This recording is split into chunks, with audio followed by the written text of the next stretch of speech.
یہ سارا معاملہ بغیر گیس و غضب، ظلم، ناانصافی اور خون خرابے کے قابو میں نہیں آنے والا، اور تم ہو جو کمزوروں کی طرح باتیں کر رہے ہو۔ اب کیا کرنا چاہیے؟ میں یہ ساری باتیں یزید ابن معاویہ کو لکھوں گا۔ عبداللہ حضرمی کی طرف سے خلیفہ یزید ابن معاویہ کے نام معلوم ہو کہ مسلم ابن عقیل کوفہ پہنچ چکے ہیں۔ انہوں نے حسین کے شیعوں کی بیعت بھی حاصل کر لی ہے۔ اس وقت کوفہ میں ایک طاقتور آدمی کی سخت ضرورت ہے، کیونکہ نعمان ایک کمزور شخص ہے جو صورتحال کو سنبھالنے میں ناکام ثابت ہوا ہے۔ یہ خط کوفہ سے عبداللہ حضرمی اور ان کے ساتھیوں کی طرف سے ہے۔ حضرمی؟ میرے آقا، ان سے کوئی نرمی نہ برتی جائے، ایک ایسی طاقتور فوج روانہ کرے جو انہیں سر اٹھانے سے پہلے ختم کر دے۔ ٹھیک کہا تم نے ابن عمیر، اہل کوفہ نے حسین کی بیعت کر لی اور ہم کوفہ والوں کی ان حرکتوں پر خاموش نہیں بیٹھ سکتے۔ یہ ضروری ہے کہ ہم کوئی سخت قدم اٹھائیں تاکہ مسلم اور اس کی ٹولی کا خاتمہ کر دیں۔ میرے آقا، اس انقلاب کو ناکام بنانے کا صرف یہی ایک راستہ ہے کہ اس کے خلاف کوئی سخت قدم اٹھایا جانا چاہیے۔ میرے مولا، میری رائے میں نعمان کی جگہ کسی ایسے شخص کو بھیجا جائے جو تشدد سے کام لے اور بے رحمی سے قتل عام کرے۔ اے شخص، تم نے بڑی اچھی بات کہی۔ ایک ایسے حاکم کو روانہ کرنا لازم ہو گیا ہے جو سنگدل ہو، جو قتل، غارت گری اور خوریزی کے علاوہ کچھ نہ جانتا ہو، اور جو سروں کو جسموں سے الگ کر کے کوفے کی گلیوں میں بکھیر دے، جس سے وہاں کے بچے ان سے کھیلیں۔ یزید ابن معاویہ کی جانب سے حاکم بصرہ عبید اللہ ابن زیاد کے نام ہمیں اطلاع ملی ہے کہ کوفہ کے لوگوں نے حسین ابن علی کی بیعت کر لی ہے۔ یہ خط ہم تمہیں اس لیے روانہ کر رہے ہیں کہ تم اپنے ساتھیوں کے ساتھ جو تمہاری طاقت ہے اور جو تمہارے مددگار ہیں فوراً کوفہ پہنچو اور نسل علی کا اس طرح صفایا کر دو کہ کوئی بھی بچنے نہ پائے۔ پھر اس کے بعد مسلم ابن عقیل کو قتل کر دو اور اس کا سر ہمارے پاس بھیج دو۔ والسلام۔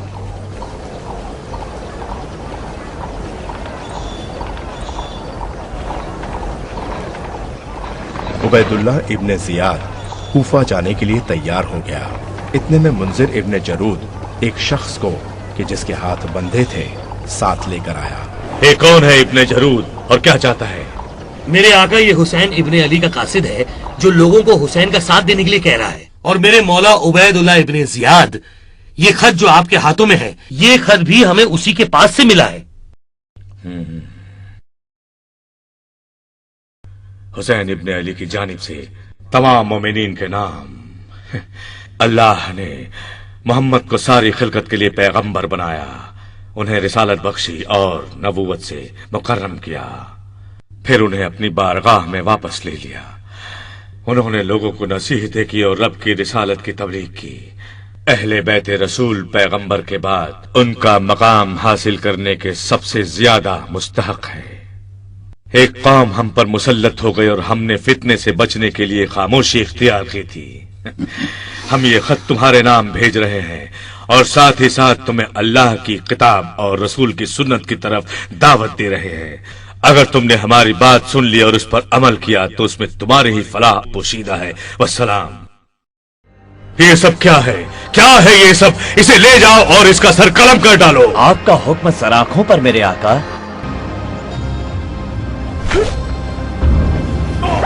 اسلام کا یہ پہلا قاصد تھا جسے اس طرح قتل کر دیا گیا، لیکن یہ ابن زیاد کا پہلا ظلم نہیں تھا اور نہ ہی یہ اس کا آخری حکم تھا۔ یہ صرف اس کی بے رحمی کی انتہا کا ایک نمونہ تھا۔ اے بصرہ کے لوگوں، یزید ابن معاویہ نے مجھے کوفہ کا حاکم مقرر کیا ہے اور میں نے کوفہ جانے کا ارادہ کر لیا ہے تاکہ یزید کا حکم نافذ کروں۔ میں اپنے پیچھے اپنے بھائی عثمان کو تم پر حاکم بنا کر جا رہا ہوں۔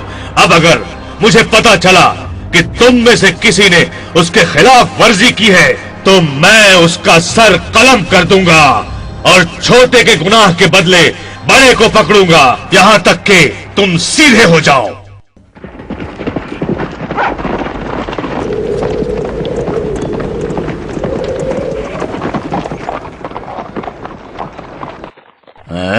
یہ بڑی عجیب بات ہے، لیکن یہ لوگ کون ہیں؟ میرا خیال ہے یہ امام حسین ابن علی ہوں گے۔ چلو مسلم ابن عقیل اور ان کے ساتھیوں کو خبر دیں۔